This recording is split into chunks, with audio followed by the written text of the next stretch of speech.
Hey everybody, welcome to Footy Talks, a festive Footy Talks to wrap up the year, the 35th show of this incredible 2020. Luke and KJ with you. Unfortunately, Stevie can't be here today because he couldn't find a Santa hat, and it's mandatory in today's show, KJ, right? So just me and you, but we have got a great guest coming on. Look, we found there was one aging former Toronto FC central defender that everybody likes who couldn't be with us today. So we thought we'd go and find another aging former Toronto FC central defender who actually still plays and is pretty good. Yeah. So Drew Moor is going to be with us a little later on in the show. I'm really looking forward to talking to him to wrap up what's been an incredible year.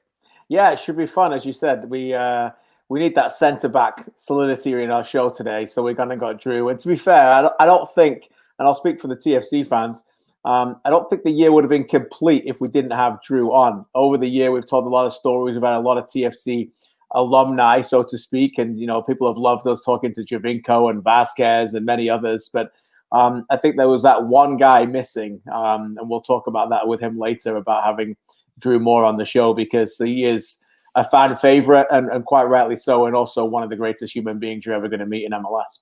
Footy Talks presented, as always, by Powerade. Great to have you with us. Do let us know wherever you are. If you're with us on the live show, we'll give a few shout-outs today. And if you're into KJ's quiz, then stand by for the last half of the show, because KJ's quiz has been an annual thing that he's done over the last however many years, KJ. Yeah. And we're going to bring you some questions today. Not too taxing, I hope. No, you can do these, Luke. I probably can't. I can probably try, but they're not that. It's not that difficult. Well, either get your pen. I was going to say go grab a pen and piece of paper, everyone, or just get your phone and your notes. But either way, we'll go through it later after Drew's finished. There's about 15 questions. I'll need about 20 minutes. No writing in the chat if you can avoid the answers, and I'll go through the questions. You can play at home, and then I'll give you the answers afterwards, and we'll see how many you get out of 30. But my money's on a good score for you, Wileman. I think you could do this. And okay, well, we'll see. Karen, by the way. Karen's in a snowy St. Catharines. I saw on the news the Golden Horseshoe there. We're in the better part of the Golden Horseshoe here in Markham, where the grass is still green right now this morning. You having trouble over there, KJ? No, just a light dust here in Burlington. So it's not too bad, actually. Not too bad at all. I've seen a lot of my friends post pictures in the United States who are working in the ESPN area.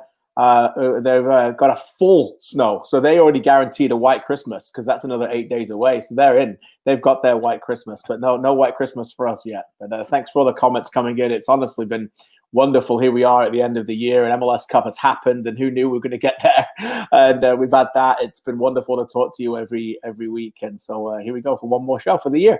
Yeah, we went back. We mentioned this sometime in the summer, but it was the middle of March, and this year.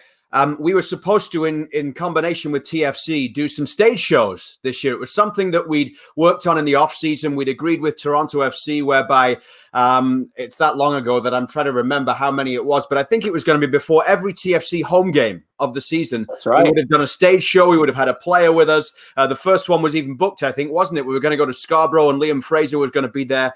And then all of a sudden, everything came off the rails. So this was born out of that. And 2 or 3 weeks later, started for a couple of weeks on a Sunday night before we moved to Thursdays. Started with just the three of us with no guests, and then we had some guests come in, some great insight from TFC players over the course of the year. Got to know them a little bit better, especially during the lockdown. It was great to have some conversations about what they were doing as well.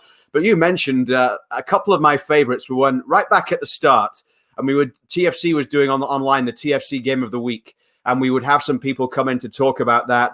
And when we heard from Sebastian Giovinco and Victor Vazquez, they were just, there are some iconic players with every club around the world, and they are two that forever will be linked with Toronto FC and what they were able to achieve. And it was just great catching up over the year with some players past and present as well, and some people from around the game, the likes of Jim Curtin or Brian Smetzer, who were on a couple of times, who we were able to give people a bit of an insight into some of the other personalities within Major League Soccer and across the league.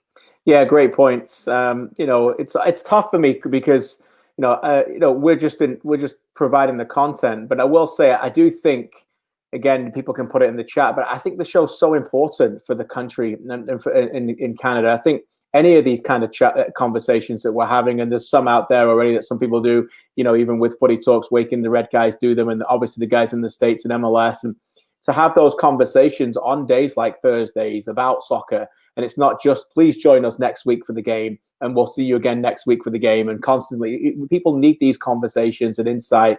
And I also think, as you said, it's nice that people tune in to listen to us, but those guys are the stories. Those guys are the guys who tell the stories. And, people like Yvonne right here who's sent a message is so supportive, and we really appreciate it. But we'll keep looking for Stevie. We are a bit concerned about him.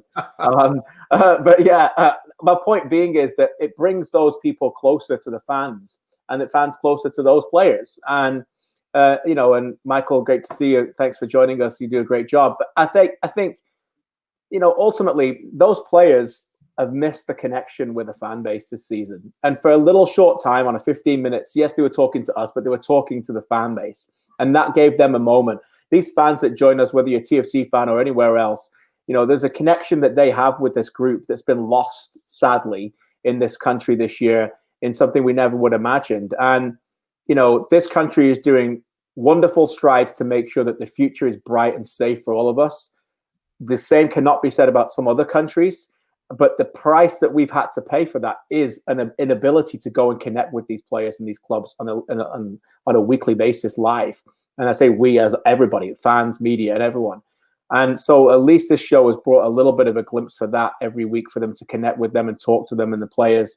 The guests that we've had on have not just come on because they had to come on, because that wasn't the case. They came on because they wanted to come on and share stories and share insight into big moments. And 2020 has not just been about on the field. It's been about the enormous battles that we're dealing with on and off the field. And, what MLS has done a great job with that. So, yeah, it's been an absolute privilege, mate. It's been great to chat with everybody, and long may it continue. The Major League Soccer season wrapped up with MLS Cup last week. Before we get into just chatting with Drew Moor in the next 5 minutes or so, let's just talk about what happened last weekend with Columbus Crew winning. Columbus Crew dominating against Seattle, winning MLS Cup. Lucas Zelarayan with one of the performances of all time in MLS Cup. Let's get to the Powerade power play of the game, because it is Lucas Zelarayan's third goal from that MLS Cup as Columbus were able to win it. Just put the cherry on top, didn't it, from Columbus, and the performance from both him and his team on the night. Yes, it certainly did. It was the Lucas Zelarayan final, and you can see they were just a bit better than Seattle in every area. They wanted it more. The desire was there right away, and you've got a player like that. It's a wonderful goal when you look at it in isolation for anything. Ultimately pulling it across left foot strike, top corner. But for it to put that cherry on top and just say at that point they knew they won the cup. I like those moments. I love seeing people win things. It's what I gravitate to sport for. I'm a big sports fan. I watch a lot of other sports, and we've seen it this year. Thankfully, with MLB and NBA being able to do it, the NHL, what a wonderful sports that was this year, being able to see the Lightning rightly lift the Stanley Cup. I'm a big motorsport fan, and we've seen Hamilton do it, and Joan Mir in MotoGP and others. And for me, that moment when Columbus scored that goal, they knew they'd won. And that's really unique and special. We haven't had a lot of those moments in finals.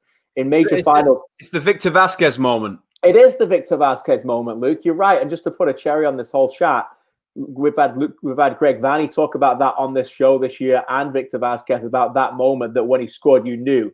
A lot of MLS finals over the last year, most of them have been decided by one goal. You don't know you've won until that whistle reaches that referee's mouth and he blows on it.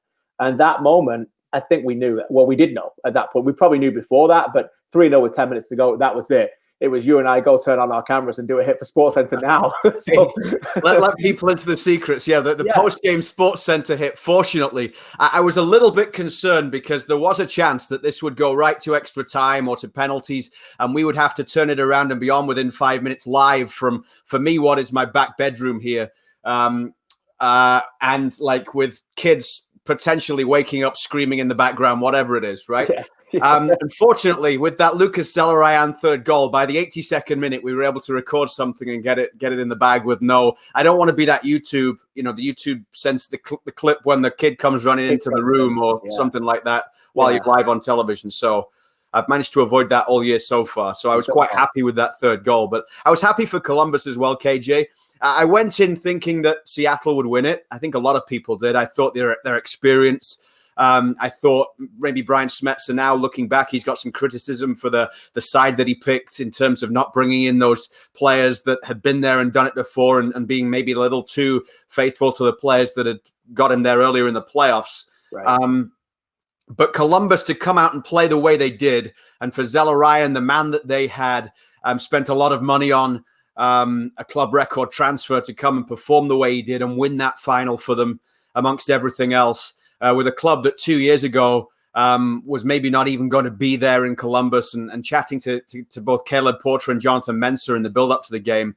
Mensah talking about that 2015 Eastern Conference final against TFC. I said to him about that game where Josie Altidore scored. It was the two legs. It was a tight 0-0 in Columbus. Wasn't much between those teams. And I said I remembered going to Columbus for that first leg when Altidore and Javinko were suspended. And all the talk was about, would this team be gone? And Columbus didn't know where those players, when they went into that Eastern Conference final, didn't know if they would be still in Columbus, would be moving to Austin, would have jobs, would not have jobs, people around the club, the fans. And to see where that has come since then to now, and over the last 2 years of the new ownership, it was in the end, especially with a new stadium coming, a pretty special story for Columbus. I was pleased in the end that they were the winners and that they did it in that manner. Yeah, I agree with you. You know, they were beyond precarious in terms of their livelihoods in MLS. And, you know, when we left there, I think, was it in 2017? I think it was. You know, there was a lot of rumors about what was going to happen there, and they played TFC. And then we've both spent a lot of time there. Been a lot of games there, called a lot of games there, playoff games, TFC, playoff games, Montreal. No, it's not an elite level stadium. It's not an elite level franchise, but not everybody needs to be the same. It's important that everybody's different and has an identity and a story. Their story is organic. Their story has come from the beginnings of MLS that you cannot just tear apart. History is important in everything, in developing what you've got. There's a quaintness about going there. And I'm delighted that the franchise is alive and well. And I'm delighted that they can get a new stadium and move forward. And Tim Bezbatchenko, the TFC connection, has played a big part on that. Pat Arnstad, the technical director, the Canadian as well. So for me, they went out and got Zelarayan. They understood they had to get a difference maker. And it was absolutely wonderful to see them continue to step on the gas and go forward and win the game. As I said in our MLS on TSN here, I think the home advantage played a difference. I did feel for Seattle a little bit. If they'd have played their makeup game against Colorado, we'll get to that with Drew in a second, and then won that game, they'd have been hosting. So it was that close in terms of the tiebreaker between them. Seattle, for me, are a team that didn't perform in the first half of MLS Cups, have set a standard this year again in some games that is unmatched and unrivaled. Yes, you evaluate them at the end, and maybe Brian, the people can say that he made mistakes. Your weaknesses can be found out in finals, but I still think that is a remarkable franchise of what they've accomplished over the last few years, and they deserve their reputation as being the best team in this era of MLS. And I was pleased for you as well as a Columbus fan there. You know, the picture of you with the mascot. I don't even know his name, to be honest with you. I don't either, actually. No. You didn't switch names? He's got that picture on his wall as well, the day that he had a picture with Kristian Jack. Footy Talks presented by Powerade. Delighted to say we're joined now by a Toronto FC legend, someone who won MLS Cup in 2017. Drew Moor, still playing now with Colorado Rapids and still going on for another year as well. Great to see you, Drew. Thanks for being with us today. You didn't get the memo about the Santa hat, but we'll let you off on that one. We said earlier in the show, Caldwell is usually with us, but we couldn't find him today. So we had to find someone who was a better Toronto FC central defender and it was still able to play and kick the ball around. So you fit that category pretty well. I hope Stevie doesn't come back and watch this. Oh, I'm sure he's watching. It also bookends for us what's been a fantastic year. We told the story earlier about how this pivoted from what was supposed to be a stage show with TFC players joining us throughout the season to promote home games. And then it became a regular online thing every week. And we had people like Sebastian Javinko join us, Victor Vazquez, current players telling stories of the past as well when there was nothing happening during March, April, and May. So it's perfect that we get to cap it off with you, Drew. I think the first thing that TFC fans would want to know is, how are you? How's your family? What's the year been like for you? It's just great to see you again. Thanks, Luke. I appreciate it, and KJ as well. It's great to be here. I miss you guys. It's been it's been over a year now, hasn't it? So it's good to be on with you guys, and hope you guys are doing well. Hope the families are all good and stuff. We're great. It's been a crazy year for everybody on the face of this planet, and so we try to keep it in perspective. We've had some inconveniences, but for the most part, my family, my wife Shelby, my boys Joey and Ryan are safe and healthy, and happy to be back in Colorado. We've had a good year. We're in a good place, so we can't complain too much about the inconveniences that have been thrown all of our way. There's certainly people that are dealing with a lot worse right now, so we're all good, man. Great to hear your voice again, Drew. About next year, I guess, before we look back on this year, some breaking news over the last few days in terms of you returning whenever those things come out. And I'm always researching. Is he going to get the new deal? I was so happy. Never in doubt. Never in doubt. But at the same time, it puts a smile on my face to know that they took care of you, and I know how much you love playing the game. I want to talk about that first, your genuine passion for doing what you love and what you're so good at. You must be thrilled to know that you can get back on the pitch again for a full season next year. Yeah, it's awesome. In these kind of uncertain times, you never know. I'm certainly not. I'm closer to the end of my career than I am the start of my career, and so to be, I think, with an organization that has shown a lot of faith in me and both of my stints here with the Rapids, to have them want me on for at least one more year is huge for me, because I do love the game. And, I woke up every morning this year, my 16th season, just with still that burning desire to go and compete and to play and to try to make myself better, to try to make my teammates better, to do everything I can for my team and for this organization and for this league, because I still have that in me. I still have that desire. And I don't know if that's something that will ever go away, but it certainly hasn't yet. And so to continue to be a player, I don't think soccer is something I'll ever go away from, but to continue to be a player in this league, for at least one more year. I would play for another 250 years if I was able to, but for just one more year at least, my family and I are so excited. And it's almost like Toronto FC Rockies out there, isn't it? You may as well, with Robin Fraser and Benazet and Beitashour, it's like, you've got some friendly faces around there, people that TFC fans will know. But I think from afar, we've been, Robin Fraser's always a very impressive character when he was assistant here to Greg Vanney and part of the team that obviously was so successful with TFC. You always thought that when he got that chance, he would be able to take it. And he's from afar, it seems as like he's really hit the ground running in his head coaching career there in Colorado. Robin's been great. Obviously somebody that I've known for a long time now. I played my first year in the league as a player was his, I think, last or second to last season as a player. So I've known him for a long time. He knows the league extremely well, both as a head coach and as an assistant coach, over the course of the past 15, 16 years. And he knows his players extremely well. I think he's a player's coach in that, he lets, he gives the players some freedoms. He knows what he has in different positions, but he's the kind of coach that you really want to play for. You really want to win for, you're not just playing for yourself or for your teammates on the field. You feel like you're playing for the coach as well and the coaching staff. And that's not an easy thing for some coaches. I feel like I've had some coaches where that's not the case. Certainly a guy like Robin, a guy like, Greg Vanney for the 4 years previously when I was with TFC, these are the kind of coaches that you want to go to battle for. And Robin, like I said, knows the league well, knows his players well. And, I think has done such a good job here with the Rapids. Drew, you talk about him giving you the freedom there and being a player's coach and going out there and doing it.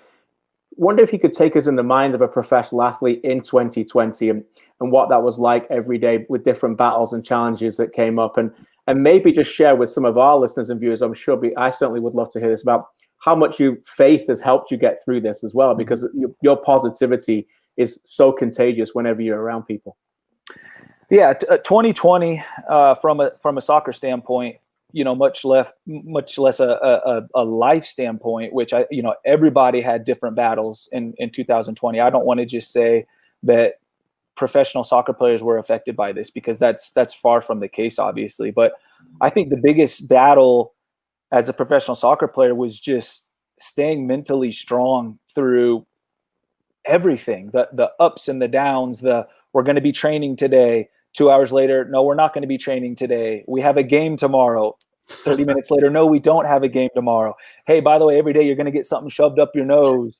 Your kids, their school is going to be closed for a month and a half. All these things, it's stuff that we're not used to dealing with. Professional athletes I feel like all people are creatures of habit, but I feel like professional athletes especially, they're creatures of habit. They're used to waking up at a certain time, eating at a certain time, training at a certain time, and that all went out the window this year. And so I feel like you had to stay so mentally strong and mentally prepared to just kind of adapt on the fly. And I do think the Rapids did a good job, and we dealt with our own outbreak within our organization in October, and that threw us for another fun little ride. And I look at the Canadian teams, TFC, Montreal, and Vancouver. They have to leave home for months at a time, and I think just you usually have to be mentally strong as a professional athlete. But this year, like everybody, even more so, if you were able to just kind of adapt and stay mentally strong, then you gave yourself the best chance to succeed on the field. And weren't you at one point? Did you actually coach the team in training for a few days? Is that true or just rumor? Yeah, kind of. So when our outbreak started within our organization, Robin called me one night and he said, and this was before I knew that some of the coaches had tested positive, because I think they had earlier that day. And he said, how are you feeling? And I said, oh, I feel fine. And he said, how do you feel about coaching the team this week? And I was just like, no, because I knew, maybe it had started to spread a little bit. And so, yeah, Robin had faith in me to kind of take the reins for the week in training. We were without all of our coaches. All of our first team coaches, for the most part, had tested positive, and so they had to isolate. And so we had a couple of the academy coaches come up to, really kind of run things. But myself and our captain, Jack Price, and guys like Clint Irwin and Diego Rubio, we were the main voices in training, because that's who Robin trusted most, because we had been around all season and we knew what we were trying to achieve. And I was lined up to coach a game in Portland if obviously we continued to have some positive tests. And so we had to cancel that game and, a couple after that. But I was willing and ready to take the reins and also have to be available just in case, some crazy things happened during the match as well. But it was an interesting week, a fun week. But we're all probably lucky it didn't come down to me actually having to coach a game. One day, I say, if and when that happens again, and I know you'll always, whenever your playing days are over, and not hopefully soon, I know you'll always give back to the game. If and when that happens, I guess, is it a moment where you just take on all your influences during your career, Drew? And is I guess for our TFC viewers, and there's so many all around the world today, is that a lot of it with Greg Vanney, as he's obviously just finished with TFC? What kind of lasting impression did he make on you? Greg's amazing. I know, I hope, and I believe the majority of TFC fans appreciate what Greg did there, because it was pretty unbelievable and monumental. But I know Greg extremely well as a friend, more so than a coach. And he's just such an unbelievable guy. He's a great father. He's a great husband. I don't understand how he finds time for his 4 kids, his, I think, 2 dogs now, and his wife and his extended family. And you learn a lot from being around a guy like that, and how you manage your time, how you manage your emotions, your attitude. He's just so even keel, and he's the same guy he was when he played. Doesn't get too high, doesn't get too low, but you respect a voice like that, because he'd been around, he'd been in Europe, he'd been in MLS, he'd won championships. And now as a coach, he's won so many trophies, and hopefully he lands in a good spot. I'm sure he will. But yeah, I learn a lot from a guy like Greg Vanney. And even in my, couple days, in charge at training for that week, you realize your voice when you've been around for a little bit. I feel like the younger guys already respected my voice as a player, as a teammate. But then when you kind of, fill in the coach's role for a couple of days, you realize your voice really does mean something. And so you hope you have something positive and insightful to share, because people start to listen when you've been around for a little bit. It's funny you mentioned that, because being around for a little bit, because in the chat here, we've got one person called you the TFC dad, somebody else Uncle Drew, and somebody else said, "Hey, Grandpa." So it's like, I know that was sort of an ongoing joke between the club on social media as well. But you were that person that a lot of people within the locker room looked up to, and some of the younger kids coming through. Just to switch it to something we talked about a little earlier on in the show, we showed Lucas Zelarayan's third goal from MLS Cup at the weekend. And we talked with Victor Vazquez a little earlier in the year, and with Greg Vanney as well, who said it was quite a poignant moment for him, given what had gone on that year with his family as well, losing his mom. That moment when Victor Vazquez scored in 2017 is a moment that Zelarayan had with the third goal at the weekend, when you know that you've won the cup. When and KJ mentioned, finals are usually pretty tight. Sometimes it's not till that whistle goes that you get the chance to enjoy it and savor it. But Vazquez scores, it's 2-0. BMO Field's going crazy. You have the chance to look around. Is that something that still sticks with you? That'll stick with me for the rest of my life. I still go back, probably at least a couple times a month and watch highlights of that specific goal, because you could play an entire career, you could go an entire lifetime and not have one of those moments where it's done. You're deep into injury time already. In fact, we might have even been beyond the time that was allowed, or very close to it. And to have essentially a game-winning goal like that, I think you saw from our celebrations, it was relief, it was joy. The fans are you can't even hear yourself think, because my family's in the stands. It's unbelievable, and I could only imagine, the Zelarayan and the crew players felt the same way, because the game's out of reach at that point. And so to be able to share that with TFC and the players and the coaches and the fans and the entire organization, it kind of, it's like justified. I didn't need justification of going to TFC as a free agent. I wanted to go there. I wanted to be there. But to have a moment like that is something that I'll remember for the rest of my life. And I know my family will. And you want to do it again. You want to repeat those moments if possible. Well, you can't say this, Drew, because I know you won't, but you were one of the reasons why they won it. And ultimately, they went out and got players like you to turn around that franchise. And when you have a moment like that, even though you obviously came after the difficulties that were there, do you still look back as a journey, not just the final destination, about how you got there? I'm sure there are other games that come into mind and relationships that mold you as a team to get to that final moment, surely. Yeah, I think my wife just asked me yesterday. I forgot what we were doing. I think we were looking at pictures or something, where we've been hanging up some pictures on our wall here. Finally, we've only been here for 11 months, but you know how it goes. It's been a difficult year. It has, yeah, it has. She said, "Aren't you so happy you went to TFC?" And I, of course. And again, to have moments like we did in 2017, but the journey was amazing. It was an organization that took such good care of us in a pivotal moment of our lives as well. We had our first kids, or our only kids, at least our plan to have our only kids. My wife Shelby was 5 months pregnant when we got to Toronto, and that's a big moment. That's a stressful time. And Toronto's this big, crazy, kind of overwhelming place for us when we first moved there. And to have the organization and the people a part of it, and my teammates to support us and to help us through that. Not to mention the team that we were on the field. It was such an incredible journey. I just wish, from a personal standpoint, that my play in 2018 and 2019 had been more like what it was in 2016 and 2017. But I have no regrets about that at all. I also dealt with some injuries, but what a special organization and a special place that we talk about every single day, and probably will for the rest of our lives as well.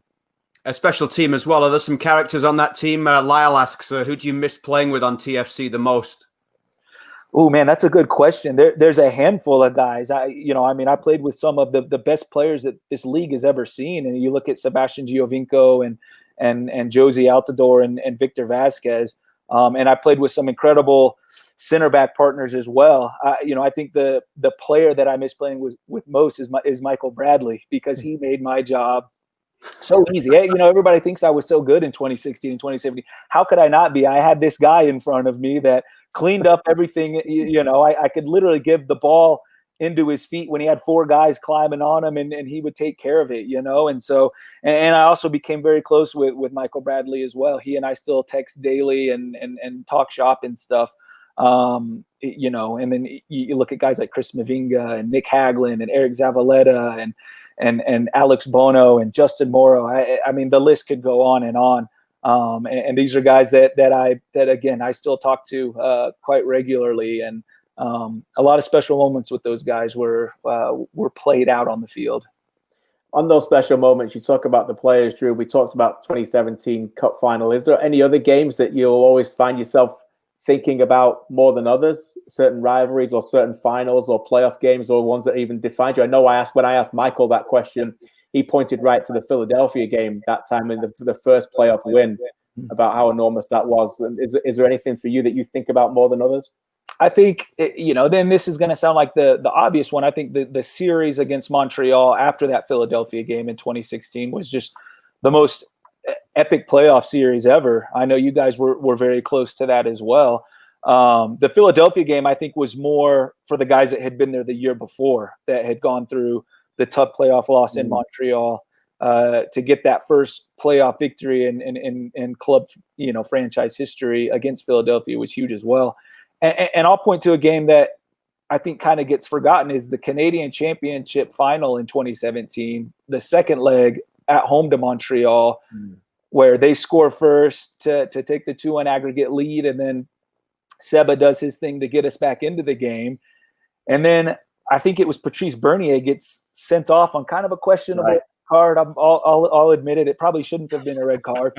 And then we go on to win it. And I just remember the atmosphere of that game for like a middle of June game was unbelievable. You don't usually get atmospheres like that. I mean, the atmosphere at BMO is always incredible for me. And you can go some other places in the middle of summer and get very good atmospheres. But I just remember when Seba scored the game-winning goal, the roof came off that place. And it was almost as loud as I'd ever heard BMO before. And so I like to go back and watch the highlights of that game as well. But we had certainly some special moments at BMO. And I remember before I went, I'd watched the highlight of Giovinco's goal against the Red Bulls in 2015 that sent them to the playoffs. And I was just like, what an incredible,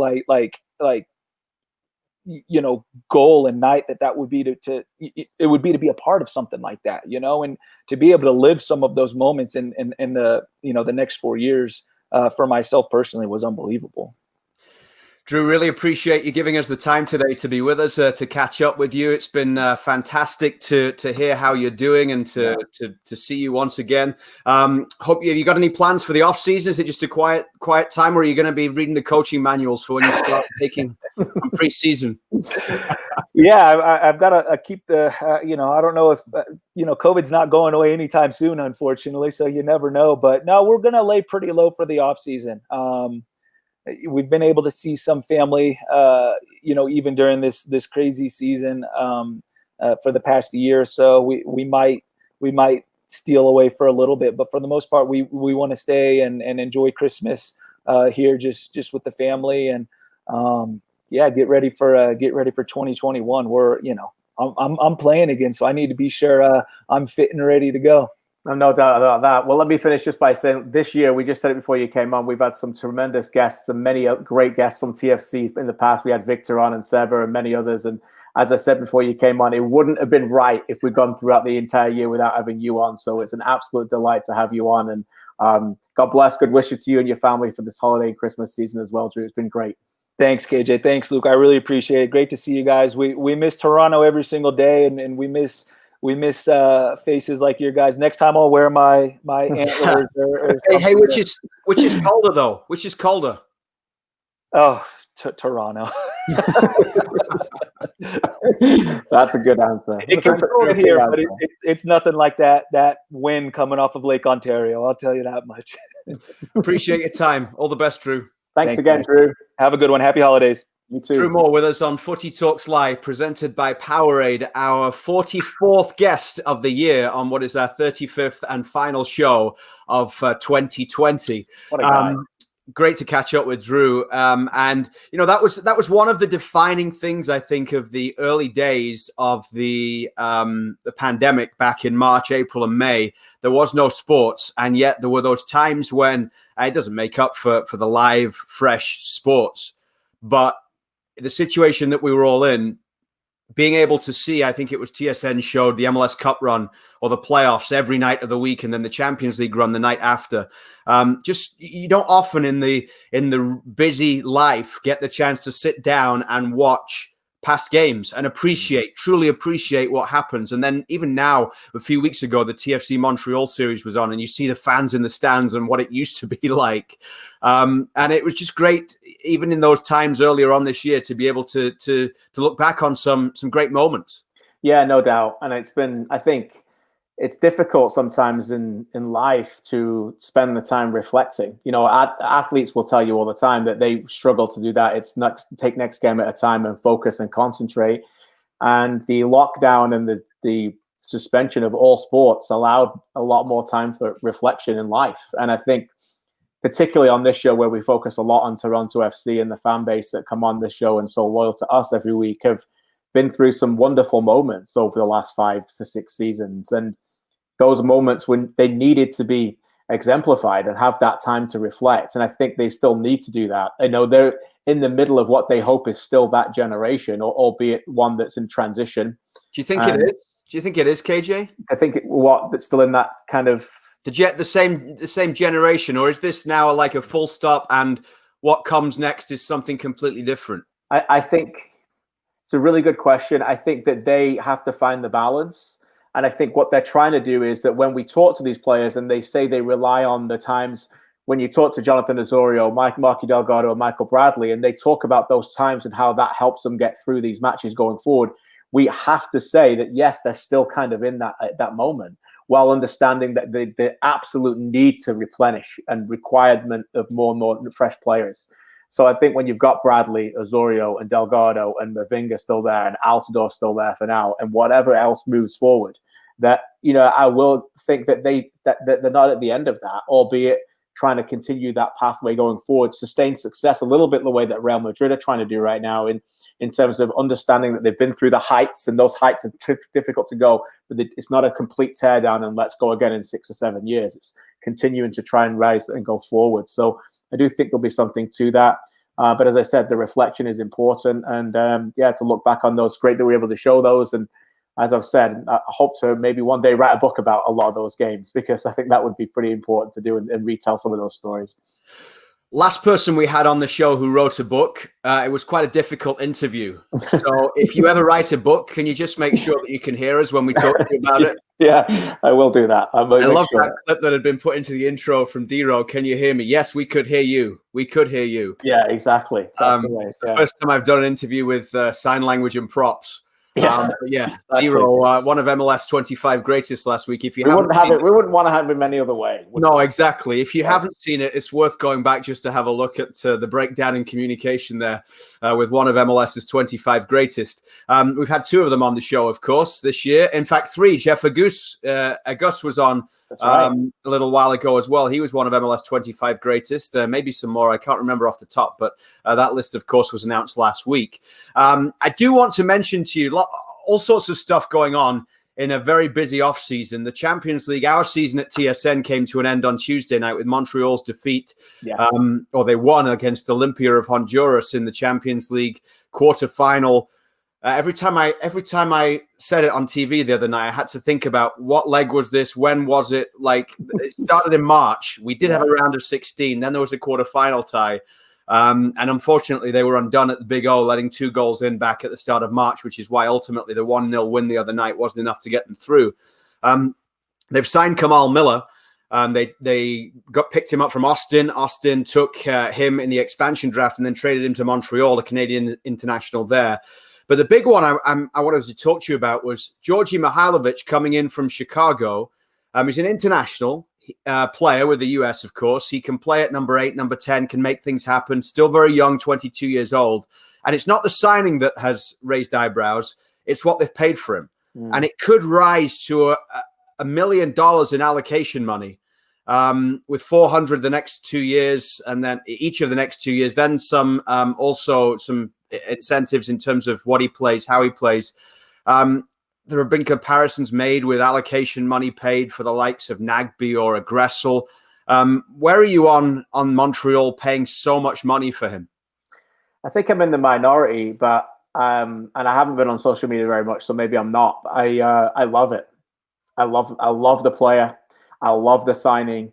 I love the piece in terms of putting it in a system like that. There's tremendous amount of upside. That this is not Brendan Aronson quality, but could one day be that kind of player that could go to, I don't know, random team. Maybe I'll just say Bologna. Maybe it might be a place for them. But yeah, so it's I love that they're going younger. I think it's important. I feel that they need a leader and a goal scorer, somebody from Europe who's a proven commodity that can work with Mihailovic at the top end of the pitch. I think that will be a really important thing for them. But I like Mihailovic a lot. And I know it's a lot of money, but those players that you mentioned there, he's a comparable. I mean, Gressel, okay, you didn't see the best of him this year. He's a very good player. Nagbe obviously is an elite player at this level. But you're getting a really young player here that I think that you could, if you mold properly, you could make a lot of money on in a transfer fee going forward. I think he's that good. Really good with both feet, kind of glides along the pitch a little bit in dribbling the ball as well, a little bit like Aronson, controls the ball really well. And so, yeah, it doesn't score enough potentially for me, but that can certainly help. But they do need a goal scorer with him. If he's their biggest acquisition of the offseason, I would have question marks. But as I said, I think there's more to come. Okay, Mr. Quizmaster. All right, let's get this. Let's take it away. I've got my. If you've got a pen and paper, if you want pen and paper, everybody. Here's the rules. You don't have to. We will give you all the answers in just a few minutes' time. But with it being the festive, let's do this. Season-ending edition of Footy Talks Live, KJ likes to get his quiz in. First off, question number 1, because a lot of people have asked. Question number 1: what is on KJ's head? I don't actually know. It's my son's hat. Is it supposed to be a reindeer? I think it is a reindeer. Oh, yeah, the antlers. Yeah, see, there's the reindeer there. There you go. My son actually left it at home this morning. So, to be honest, I give you all the credit. You came on before the show and you had one on. And I'm like, I can't really not have one on. Wileman's setting the trend here. Mine's just a regular Santa hat. I'm looking for the bubble. It's on fashion sense with Wileman. Everyone copies Wileman's fashion sense. He doesn't give himself enough credit for a Yorkshireman. He does pretty well. So as he puts his zip up. The quiz, here's the rules. We really appreciate all the comments coming down there, but don't write the answers in the comments if you don't mind, because what's going to happen, and there's a lot of you who've joined us live on these shows. It's wonderful. But we actually have people, and we appreciate them amazingly, who go back and listen to the show. Some people actually have to work at 12:30 on a Wednesday, so they can't actually join us live. It's Thursday, by the way. Thursday, yeah, whatever day it is. It's almost a week to Christmas, so that's the greatest day. Those of you who are listening on the podcast, we thank you as well for joining us every year. We've had every week. We've had some brilliant numbers on the podcast this year. Well, they can't see the comments anyway if they're listening on the podcast. No, they can't. So my point being is that I'm not going to give away the answer right away. Right. Okay. So what it is, it's 15 questions. It's out of 30. I'll give you the questions and you can write them down. And then right at the end, I'll give you the answers. And then you can tell us if you want how well you did or just how you didn't do. And Wileman, I think you might be all right here. You said you're worried about this, but some of these going. Is it all about 2020? It's all what happened on 2020. Yeah, right. I can't remember much before. A strong TFC connection as well, and a few MLS things. So here we go. All right, number 1. We'll go back to February. Who scored Toronto FC's first goal of the season? Number 1. Who scored Toronto FC's first goal of the season? That was your first question. That was at San Jose, wasn't it? Correct. Yeah, at San Jose. Not the first home game. Number 1, who scored Toronto's FC's first goal? I can answer the first home game better than it's coming up next. Don't give it away. Number 2, for 2 points, who scored Toronto FC's only goal? They will get harder, by the way. Who scored Toronto FC's only goal, and who was the opponent? on March the 7th, their only home game this season in front of fans. Okay, so that's worth 2. Was the first one only 1 point? Correct. So who scored Toronto FC's first goal of the season? That's one answer. Number 2 is 2 answers. I want the goal scorer and the opponent. Who scored Toronto FC's only goal and who was the opponent on March the 7th, when many of you joined us inside a booming BMO field, and little did we know it was the one and only game of the year. We would all be there. That's easy, right? Yeah. Like, See, I mean, you called these games. Like, you should be. Yeah, but I'm still struggling the first one, even though I did call that game. All right. Well, let's see. Number 3.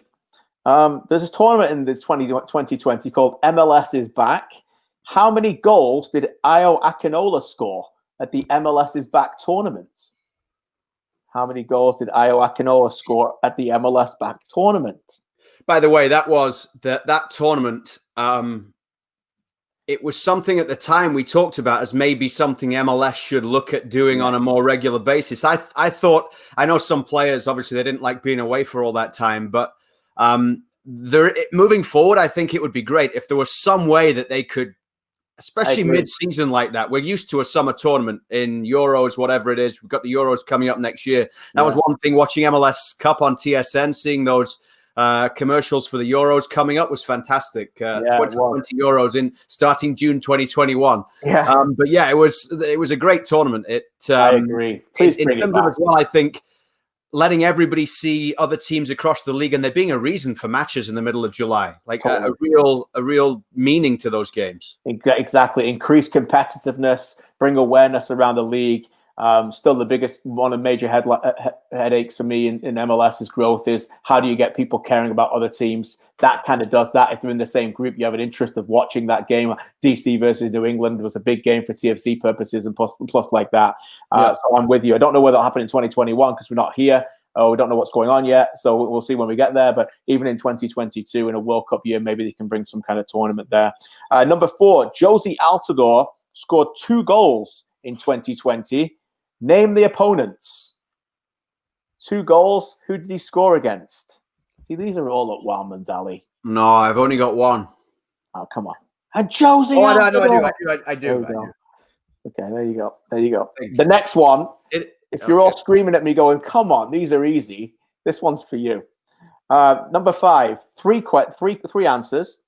Only 3 players this year scored more than 1 goal against Toronto FC. Only 3 players this year scored more than 1 goal against Toronto FC. Who were the 3 players? That's a tricky one. I might expect most of you to get at least one of them or 2, but so 3 players, 3 opponents this year scored multiple goals against Toronto FC. Are you looking for the team or the player? Player. 3 players. Yeah. I think one is relatively easy. If you want a clue, it happened in 2 of them happened in the same game. So that might help you. The other one, which didn't happen in the same game, happened in different games, is tough. 2 of them happened in the same game? Yeah. So 3 players scored multiple goals, more than 1 against Toronto. I know multiple. Thank you. 2020. Kind of delayed. Just struggling with the question. Give you a chance to give an answer. I don't think I'm going to get that one. So. All right, I'll go back and review if anyone's got any questions. What I will allow you to do in the chat, if you want, is just ask for the question again later if you need it. Number 6, at MLS's Back tournament, 1 MLS team was knocked out without scoring a goal. Who went home from MLS's Back tournament without scoring a goal? 1 team in MLS's Back did not score a goal. Number 7, worth 4 points. It's as simple as this. Name the final 4 at MLS's Back. Okay, well, by the way, now I know why Caldwell didn't come on the show today, because Stevie's pretty good at quizzes, but if anyone knows why he's not on the show, it'd be great. Question 7. How many times at 12:29 this year did Stevie send a message asking for the link to log on to the show? How many shows have we done? That's 35. There you go. Luke forgets the Philly game. What was that all about? Oh, the Philly game. All right. Okay, that's an answer to that one. Oh. 1, 2, 3, 4. Number that was reference to number 5. Okay, yeah. All right. So we're on number 7. Name the final 4 teams at MLS is Back. Number 8. This is an MLS playoff question. I'm sure many of you tuned into TSN to watch your loved or despised Montreal Impact kick off the playoffs against the New England Revolution. Who scored the dramatic 95th minute winner? Okay, I can remember that because it's within the last 2 months. I'm good. Who scored New England's 95th minute winner to knock out Montreal Impact? That is number 8, and that is we're halfway through. That's 15 answers. All right, we got one more MLS, and then we'll do a couple more MLS. But yeah. All right, number 9. The craziest moment in the MLS playoffs happened in Orlando. Orlando against New York City FC in one of the most brilliant moments, if you love that kind of stuff, in 2020. Oh, it was. Yeah, it was. It went to a penalty shootout. Everything went wrong. In the end, they didn't even know where they were adding him up. The whistle was blown, but it wasn't supposed to. Players got, a player got sent off. The goalkeeper got sent off for stepping off the line, Pedro Galese, and a player had to go in instead of him. Who was that player? Who went in net and saved the winning penalty as an outfield player to win the knockout and knock out NYCFC and win the shootout? Which player went in the net? Did you get a bonus point for the referee being Alan Chapman? No, you just gave it away, didn't you? So no, you don't. Okay. By the way, after all the guests we've had, and if we do this again next year, one of the early top of the list guests, one of my regrets that we didn't get on this year is Howard Webb. That's right. I'm with Pro Referees, because he would be a fantastic guest as well. Know him obviously from even back home, but also from being with us. Yes, you've got the yellow. You've got the red. Get it out, Luke. There it is. Signed Howard Webb red card here. There it is. See? Yeah, there we go. So make what you want out about that. He gave Luke the red. I don't know why, but I got the yellow. So there you go. All right. That's the one that he was going to show in the World Cup final. Number 10, a Premier League question. Liverpool lifted the Premier League at a very empty Anfield on a night when they beat Chelsea. By what score? Liverpool lifted the Premier League in a very empty Anfield on a night when they beat Chelsea. What was the score? There you go. That's number 10. Number 11, you need the most answers for this one. The biggest game of 2020 that most people will remember for many reasons in the men's game. Bayern Munich beat Barcelona 8-2. Bayern Munich beat Barcelona 8-2. They had 6 different goal scorers in the game. Name them. I'm not even going to try writing that down. Wileman's just give up. You could get one. He's like the best player in 2020 by a mile. Bayern Munich beat Barcelona 8-2. Name the 6 different goal scorers for 1 point each. And if you can name 6, you're flying here, because you beat Wileman, because you can't even get one. 6 different Bayern Munich players. Remember we used to do these Thursday afternoon Europa League quizzes? I do remember that. And you did all right in those. Hey? You might have cheated a couple of times, but you did all right in most of them. What we used to do, everybody, if you're still listening to us, thanks. We used to have Europa League Thursdays after 2 days with the Champions League, and was pretty exhausted. So we'd watch Europa League games, and during it, we'd have quizzes to keep us going and to keep the energy level up. It was quite fun. All right, number 12, Kadisha Buchanan and Alphonso Davies won Champions Leagues this year. Wonderful memories, by the way, for Canadian soccer fans. In their finals, in their respective finals, who did they beat? We need 2 teams. Kadisha Buchanan won the Women's Champions League. Who did she beat in the final? Alphonso Davies won the Men's Champions League. Who did he beat in the final? 2 teams. That's now out of 25. 3 more questions. The Canadian men's national team actually played games in 2020. They did. They played 3 friendlies in January in California against 2 different opponents. Okay. Name the opponents. I'm good with one, and the other one, I've mentioned this all like. You remembered the one they've lost to. You can't remember the one they beat. No, they beat them 4-1 twice. They did, yeah. So and it's either don't give it away. I know, but all right. I'm going to ask for your answers on these. We're going to get Wileman's score at least.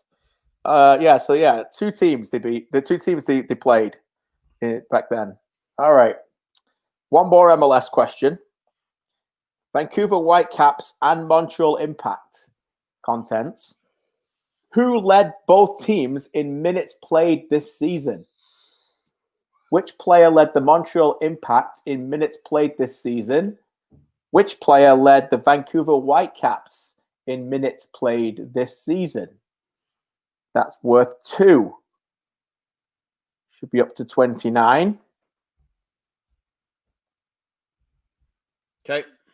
And the last question is an easy one for you, everybody. In honor of a missing Scotsman, Scotland became one of 4 teams to win the playoff round to get to Euro 2020 in 2021. Name one of the other teams who won the playoff round. Any of the 3 countries will give you a point. Okay. Just don't write Scotland because you get nothing. All right. There's your quiz. Anybody want a question replayed before we go through it? No, I don't know how I'll do here, but all right, let's figure it out. I'm aiming for a solid all right here. C, like a 50 to 60%. All right. Kind of. Let's see what you've got. All right. Here we go. The answers. Number 1, who scored Toronto FC's first goal of the season? Luke Wileman, your answer is? Richie Larea. Wrong. No. Penalty by Alejandro Pozuelo. Larea scored, though, in that game. He did, the second. So do I get half a point? No, you don't. I mean, everybody, you can put in the comments if you want to give him half a point, but he's actually wrong. I got the right goals, just in the wrong order. He did score. I'm sorry. The question said first goal, not like who scored. I thought who scored a goal in the first game of the season, no? Who scored Toronto FC's first goal of the season? Okay, all right, okay. Anyway, it's a good job that you get your awards for commentating and not from memory. Pozuelo penalty, 1 out of 1. Congratulations to everybody else apart from Wileman. Who scored Toronto FC's only goal and who was the opponent on March the 7th? Now you've got these. Achara, NYCFC. Correct. Well done. Achara versus NYCFC. 2 out of 3 for Luke Wileman. Number 3, how many goals did Ayo Akinola score at the MLS's back tournament? That would be 5. 5. Very good. A hat trick and a 2. Very good. 4. That's out of 4 now. Josie Altidore scored 2 goals this year. Name the opponents. Montreal. Correct. And Columbus. See? He's flying. He's flying. There we go. Go. You're doing all right now, aren't you? Now the toughie. Only 3 players this year scored multiple goals versus Toronto FC. Let's go to the man who called them all for the answers. Well, I got Sergio Santos, courtesy of whoever it was that Jeffrey, said about Philly. Thanks, Jeffrey. Yeah. Sergio Santos is 1. That is the only extent got. of my remembering on this answer. All right, let's take your mind back. Toronto FC played Montreal Impact in MLS's back tournament and gave away 2 penalties. Who scored them both? Oh, Taider. Correct. That's right. Another one. Yeah. And the hardest one happened in 2 different games, one of which was in that game every Toronto FC fan for the rest of his life will forget, the knockout game at MLS's back, and then later scored against them as well in the season, and that is Jesus Medina. That's a good question. Medina. That's a good question. Thanks, buddy. So there you go. I don't know whether I'll give you a tie there. No, I might not give you that one. We'll see. Number 6. Which team did not score a goal at MLS's back tournament, Luke? Which team did not score a goal at MLS's back tournament is, I don't have that answer. You do know. You know this one. No, I don't have that one. All right. Give me a clue. Dutch connection. Oh, Cincinnati. No, Atlanta. Atlanta United. Very good. Yeah, later got fired for it. Frank de Boer. Yeah, Atlanta United. All right, number 7. Name the final 4 teams that MLS is back. Philly. Yeah. Orlando. I'm not the lawyer in the family. Definitely. That's not going to. Philly, Orlando. Yes. Portland. Yes. Can he do it? Was it Minnesota? Yes, it was. Yeah. 4 out of 4. Well done. See, he plays this dumb card, but he's not that bad. All right, number 8. Who scored New England's 95th minute winner versus Montreal? Gustavo Bo. So you're flying here. I'm going to have to add all this up later. 1, 2, 3, 4, 5, 6, 7. You got 12, I think, so far out of 15. Well, I'm almost. You're going to be going downhill now, aren't you?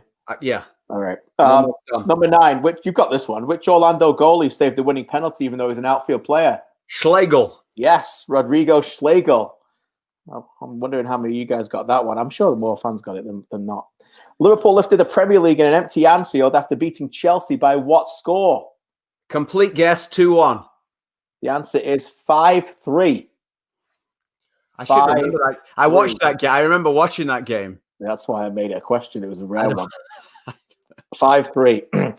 All right. Bayern Munich beat Barcelona 8-2 in one of the most remarkable games of 2020. 6 different goal scorers. Do you have any? No, I don't know. Don't have any? If I thought about it, but I mean, I'd just be like, you give us the answers because I would just be. You don't have any? Lewandowski. Yes. Robert Lewandowski. Muller, yes. Assist Davies. No Davies. It's goal scorers, mate. The other 4 are Ivan Perisic, Joshua Kimmich, Serge Gnabry, Philippe Coutinho. So Luke got 2. That's not bad, mate. Kimmich, Gnabry, Coutinho, Lewandowski, Perisic, Muller. All right. Luke, you got these. Kadisha Buchanan and Alphonso Davies won the Champions League in 2020. Who did they beat in the finals? Bayern unfortunately beat PSG. Yes, they did. And Lyon was Wolfsburg. Yes, very good. Wolfsburg lost to Lyon. Bayern beat PSG. And by the way, I actually have the Kadisha Buchanan poster up here. That. Every credit. Tribute. Arrived this week. You can get them online. And Luke's just dropped his microphone on the ground, which is a little bit unfortunate for us needing the answers. It's like all year we've gone without Luke not dropping his microphone, and now he's dropped his microphone. We're good. Yeah, you're back. You're right. Yeah, you can get them online, and percentage goes to cost to help female coaches. Oh, nice. Their coaching certificates and things like that. So yeah. Have you tweeted about it or anything? Can we find them? Where do we find them? Let me have a look. Yeah, I did. If you look on my, I did tweet. Hold on. All right, we'll find it. Carry on. All right, we'll find it. You let us know because I'd like. Do I get a bonus point for that? I'd like to get involved in that. You got 2 out of 2, so I can't. If you go on Twitter to @WSoccerCA. WSoccerCA. There you go, everybody. WSoccerCA. I also got they got a Jesse Fleming one as well, which I got as a surprise Christmas gift. So as long as my 9-year-old is at school today and not on his lunch hour watching, then it's still a surprise. Just make sure he does the quiz after Christmas, and then he can beat you. All right, number 13. Canadian men's national team played 3 friendlies in January versus 2 different teams. Okay, so Iceland. Yeah. And then it begins with a B. It does, yeah. Was it Bermuda? It was Barbados. Barbados. Yeah, Barbados, Luke. Not bad. Yeah. All right. But I got the 4-1 both games. 4-1, yeah. You got the score. So I got the score and the start of the... I think I deserve something for that.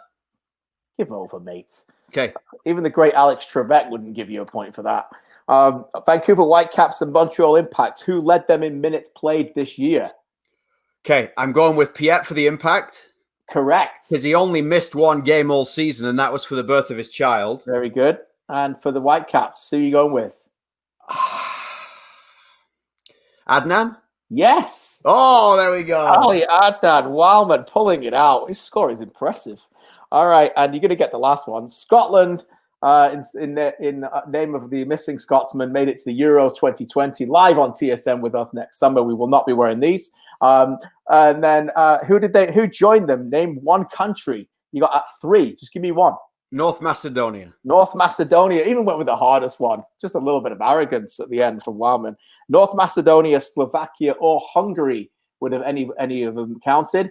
Write in your comments before we go off the air your score. Wileman, I count you got 21 out of 30. I'll take that. That's impressive, mate. I'll take that. Yeah, that's pretty good. And if I'd had more time and hadn't been feeling the pressure, I might have got a little bit more. If the lights, I can't perform on the biggest stage, right? When the lights are brightest. The lights, the brightest. Yeah. But yeah, that was pretty good. I thought you did pretty well there. Thanks. So yeah, 21 out of 30 for Luke. Hope everybody enjoyed that. I'm sure there were others who beat Luke. And if you want to write in your comments what you got, that would be great. Hopefully you enjoyed it. And as we said, it wouldn't be the end of the year without a little quiz. So we just always the KJ Christmas quiz has to be. Why not, right? Listen, It's a great way to wrap up what's been a great year. Thanks to everybody who has been with us all the way back in March and wherever you jumped on and joined us. Really appreciate you being there, because it's been something as well that we've enjoyed doing, especially those early days, that connection of us being able to keep chatting and keep talking to people while nothing else was going on was fantastic when we couldn't actually do games. Yeah. And then down the stretch of the season as well, it was fantastic as well. So hopefully we can be back next year and do this again. But yeah, thanks to everybody who's been involved. It's been a great year. And just something that I think has in a year when so much has not been great, for me, it's been one of the highlights to be able to be here every Thursday and to connect with everyone. Yeah, real pleasure for me to connect with everybody as well, to continue the conversation going. Sometimes we talk about soccer, sometimes we talk about life, and that's the way, we wanted to be. Sometimes pleasure to do it with you and Stevie, two of my best mates, and a pleasure for me to do it with you guys, the best in the industry, no doubt about it. Thanks to Kevin Kennedy as well, who runs the stuff, and thank you to everybody else who joined us. Merry Christmas, Carrie. Merry Christmas to everybody, and a safe and happy holidays for everyone. It's been a real treat, and before we know it, we'll be back talking about more. The one thing about this game, Luke, is that it just never takes a day or a week off, does it? So I'm sure 2021 will continue in the same way as well. We'll look forward to that. Thanks to Powerade, and happy holidays, everybody. That was Footy Talks, the final edition of 2020. We'll see you again soon. Merry Christmas.